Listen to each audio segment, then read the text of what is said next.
بسم اللہ الرحمن الرحیم۔ السلام علیکم ورحمۃ اللہ وبرکاتہ۔ معزز ناظرین، بزرگوں کا احترام ہم سب کے لیے ضروری ہے۔ دین اسلام اس بات کا حکم دیتا ہے کہ بزرگوں سے حسن سلوک سے پیش آیا جائے، خواہ وہ عورت ہو یا مرد، رشتے میں ماں باپ ہوں یا غیر رشتہ دار۔ ان کی عزت کرنے والوں کے لیے اللہ تعالیٰ نے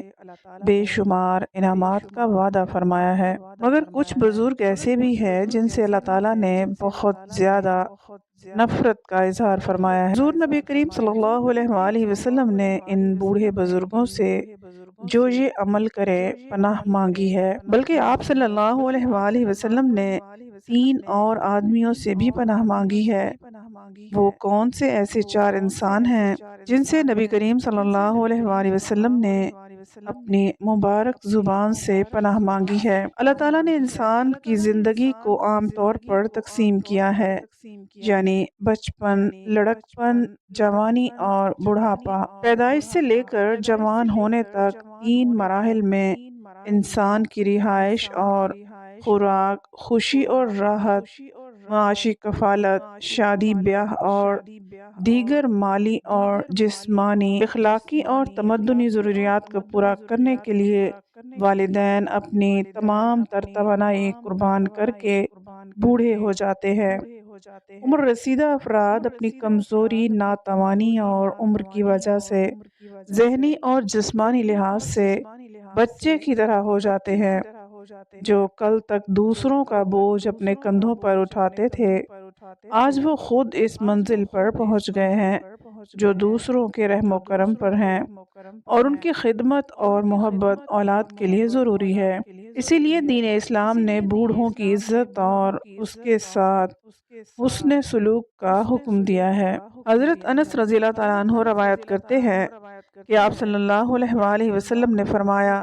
کہ جو جوان کسی بوڑھے کی عمر رسیدگی کے باعث اس کی عزت کرتا ہے، اللہ تعالیٰ اس جوان کے لیے کسی کو مقرر فرما دیتا ہے جو اس کے بڑھاپے میں اس کی عزت کرے گا۔ حضرت سہل بن سعود رضی اللہ تعالیٰ عنہ سے روایت ہے کہ نبی کریم صلی اللہ علیہ وآلہ وسلم کی خدمت میں ایک پیالہ پیش کیا گیا تو آپ صلی اللہ علیہ وآلہ وسلم نے اس میں سے نوش فرمایا، اور آپ صلی اللہ علیہ وآلہ وسلم کے دائیں جانب ایک نوعمر لڑکا تھا اور بائیں جانب عمر رسیدہ حضرات تھے۔ حضور اقدس صلی اللہ علیہ وآلہ وسلم نے اس جوان لڑکے سے کہا، اے لڑکے، کیا تم اجازت دیتے ہو؟ کیا تم راضی ہو کہ میں یہ عمر رسیدہ شخص کو دے دوں؟ سیدنا انس رضی اللہ تعالیٰ عنہ سے روایت ہے کہ نبی کریم صلی اللہ علیہ وآلہ وسلم نے فرمایا، جس شخص کو اسلام کی حالت میں 40 برس کی عمر مل جائے، اللہ تعالیٰ اس سے 3 قسم کی بیماریاں، جنون، کوڑھ اور چیچک کو دور فرما دیتے ہیں۔ جب وہ 50 سال کی عمر کو پہنچ جائے تو اللہ تعالیٰ اس پر حساب کتاب میں آسانی فرما دیتے ہیں۔ جب 60 سال کی عمر کو پہنچ جائے تو اللہ تعالیٰ اسے اپنی طرف رجوع کرنے کی توفیق عطا فرما دیتا ہے۔ جب وہ 70 سال کی عمر کو پہنچ جائے تو اللہ تعالیٰ اور سارے آسمان والے اس سے محبت کرنے لگتے ہیں، اور جب وہ 80 سال کی عمر کو پہنچ جائے تو اللہ تعالیٰ اس کی نیکیاں قبول فرما لیتا ہے اور اس کے گناہوں سے درگزر کا معاملہ فرماتا ہے، اور جب وہ 90 سال کی عمر کو پہنچ جائے تو اللہ تعالیٰ اس کے اگلے اور پچھلے سارے گناہوں کو معاف فرما دیتا ہے، اور اسے زمین میں اسیر اللہ کا نام دیا جاتا ہے، اور اس کے اہل خانہ کے حق میں اس کی سفارش قبول ہوتی ہے۔ ایک صحابی حضور اکرم صلی اللہ علیہ وآلہ وسلم کی خدمت میں حاضر ہوئے اور عرض کیا کہ پریشانیوں نے مجھے گھیر رکھا ہے، تو آپ صلی اللہ علیہ وآلہ وسلم نے فرمایا، میں تمہیں ایسا دعائیہ کلمہ نہ بتا دوں جس کے ذریعے دعا کرنے سے اللہ تعالیٰ تمہیں ساری فکروں سے آزاد کر دے گا اور تمہارے قرضے بھی ادا کر دے گا؟ تو آپ رضی اللہ تعالیٰ عنہ نے عرض کیا، یا رسول اللہ صلی اللہ علیہ وآلہ وسلم، ضرور بتا دیجئے۔ آپ صلی اللہ علیہ وآلہ وسلم نے فرمایا، تم صبح شام یہ دعا اللہ تعالیٰ سے مانگا کرو، جس کا ترجمہ یہ ہے کہ اے اللہ میں تیری پناہ چاہتا ہوں فکر و غم اور سستی اور کاہلی سے، بزدلی اور کنجوسی سے، اور پناہ مانگتا ہوں قرض کے غالب آنے سے اور لوگوں کے دباؤ سے۔ حضرت ابو امام رضی اللہ تعالیٰ عنہ فرماتے ہیں کہ میں نے رسول اللہ صلی اللہ علیہ وآلہ وسلم کی اس ہدایت پر عمل کیا تو اللہ تعالیٰ کے فضل و کرم سے میری ساری فکریں ختم ہو گئیں اور میرا قرض بھی ادا ہو گیا۔ صحیح بخاری اور مسلم میں حضرت عائشہ صدیقہ رضی اللہ تعالیٰ عنہا سے روایت ہے کہ رسول اللہ صلی اللہ علیہ وآلہ وسلم نے یہ بھی دعا فرمائی۔ مفہوم یہ ہے کہ اے اللہ میں تیری پناہ مانگتا ہوں سستی اور کاہلی سے اور انتہائی بڑھاپے سے، قرض کے بوجھ سے اور ہر گناہ سے۔ اے اللہ میں تیری پناہ لیتا ہوں دوزخ کے عذاب سے اور دوزخ کے فتنہ سے اور عذاب قبر سے اور دولت اور ثروت کے فتنے سے، مفلسی اور محتاجی کے فتنے کے شر سے اور فتنہ دجال کے شر سے۔ حضور اکرم صلی اللہ علیہ وآلہ وسلم نے بڑھاپے سے پناہ مانگی ہے۔ اس سے مراد وہ 60 سال والا بڑھاپا نہیں، بلکہ اس سے تو آپ صلی اللہ علیہ وآلہ وسلم خود دوچار ہوئے تھے، بلکہ اس سے مراد وہ بڑھاپا ہے جس کو ارذل العمر کہا جاتا ہے، کہ جس میں آدمی بالکل بے بس اور لاچار ہو جاتا ہے اور آدمی کو برے بھلے کی تمیز بھی ختم ہو جاتی ہے، جس میں انسان اکثر اپنے حواس کھو بیٹھتا ہے اور اس کے اعضاء کمزور ہو جاتے ہیں، جس کی وجہ سے نہ وہ اللہ کی عبادت کر سکتا ہے اور نہ ہی وہ اپنے گھر والوں کو کوئی فائدہ پہنچا سکتا ہے۔ تو اس بڑھاپے سے آپ صلی اللہ علیہ وآلہ وسلم نے پناہ مانگی ہے۔ اس کا یہ مطلب نہیں کہ اللہ تعالیٰ بوڑھے لوگوں سے نفرت کرتا ہے، مگر ہاں اس کے علاوہ ایک ایسا بوڑھا شخص بھی ہے جس سے اللہ تعالیٰ نفرت کرتا ہے،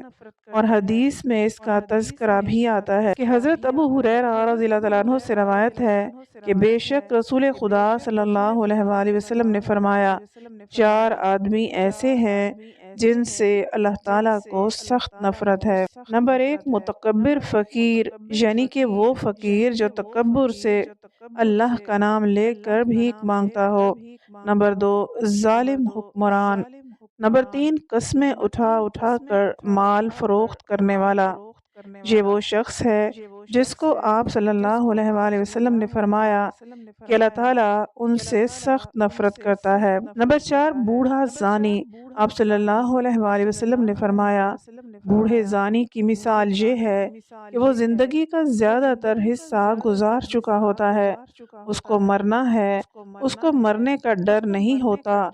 اس نے بزرگی کے حصے میں زنا کیا تو گویا اس نے جہنم خود اپنے لیے منتخب کی۔ معزز ناظرین، بوڑھا زانی عورت ہو یا مرد، اس سے اللہ تعالیٰ کو شدید نفرت ہے۔ بڑھاپے میں زنا کرنے کا مطلب یہ ہے کہ اس کا مزاج بہت بگڑ چکا ہے اور اس کا دل اللہ تعالیٰ کے خوف سے بالکل خالی ہے۔ زیادہ عمر کی وجہ سے شہوت کے جو اسباب ہیں وہ سب ختم ہو چکے ہیں، اور اس کے باوجود بھی اگر بوڑھا شخص زنا کرتا ہے یا اس کی خواہش کرتا ہے تو اس کا مطلب صرف یہی ہے کہ وہ ہٹ دھرم ہے اور اس کے اندر خوف خدا نام کی کوئی چیز نہیں ہے۔ حضرت ابو الیسر رضی اللہ تعالیٰ عنہ کہتے ہیں کہ نبی کریم صلی اللہ علیہ وآلہ وسلم کہا کرتے تھے کہ اے اللہ میں اونچائی سے گر پڑنے، دیوار کے نیچے دب جانے، ڈوب جانے اور جل جانے سے تیری پناہ مانگتا ہوں، اور اس بات سے تیری پناہ چاہتا ہوں کہ موت کے وقت شیطان مجھے بہکا دے، اور اس بات سے تیری پناہ مانگتا ہوں کہ میں تیرے راستہ یعنی جہاد میں پیٹھ دکھا کر بھاگتے ہوئے مروں، اور اس بات سے بھی تیری پناہ مانگتا ہوں کہ کسی موذی کے ڈس لینے کی وجہ سے مروں۔ حضرت ابو ہریرہ رضی اللہ تعالیٰ عنہ سے روایت ہے کہ نبی کریم صلی اللہ علیہ وآلہ وسلم نے فرمایا، اللہ سے پناہ مانگا کرو آزمائش کی مشقت سے، بدبختی کی پستی سے، برے خاتمے اور دشمن کے ہنسنے سے۔ معزز ناظرین، اس حدیث میں 4 چیزوں سے پناہ مانگنے کی تلقین فرمائی گئی ہے، در حقیقت دنیا اور آخرت کی کوئی برائی اور کوئی تکلیف، کوئی مصیبت اور کوئی پریشانی ایسی نہیں جو ان چار عنوانوں کے علاوہ ہو، بلا ہر اس حالت کا نام ہے جو انسان کے لیے تکلیف اور موجب پریشانی ہو، جس میں آزمائش ہو، یہ دنیاوی بھی ہو سکتی ہے اور اخروی بھی، روحانی بھی ہو سکتی ہے اور جسمانی اور انفرادی بھی اور اجتماعی بھی۔ اللہ پاک سے دعا ہے کہ نبی کریم صلی اللہ علیہ وآلہ وسلم نے جن چیزوں سے پناہ مانگی ہے، اللہ تعالی ہم سب کو ان سے محفوظ رکھے۔ اللہ تعالی ہم سب کو نیک اعمال کرنے کی توفیق عطا فرمائے، آمین۔